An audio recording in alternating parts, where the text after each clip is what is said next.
When we think about the village, we think about a small community which is rather isolated, lacking in public transport, and with the heart of the village already fast disappearing. The post office shut some years ago, so did the village pub and the shops. And I think that there is such a need for low-cost housing in our area. The prices are going through the roof. We're operating from a village hall that's more like a Nissen hut than a village hall. There's nowhere for the teenagers to go and kick a ball about. You get so much information that you want to know, what do we have to know? The main challenges for the parish council is one, funding, two, funding, and we could go on with funding, but This is just a massive, who do we get the funding from and how do we do it? I mean, it's quite a lot of money to find. We've got to realise the implications of what's going on, and somewhere something's got to be done. And maybe our community is a place where it's going to have to happen.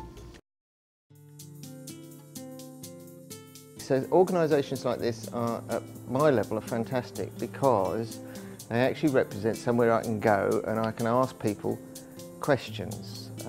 So to find people like this is wonderful.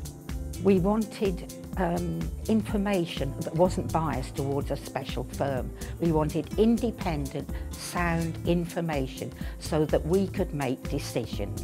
And I hadn't realised the Norfolk Rural Community Council's capacity and the helpfulness that's there and the expertise that is obviously available. You feel independent, if you know what I mean. I know I'm sure a lot of your money comes from the government and things like that, but you feel as if you can say, what do you think is the best situation here?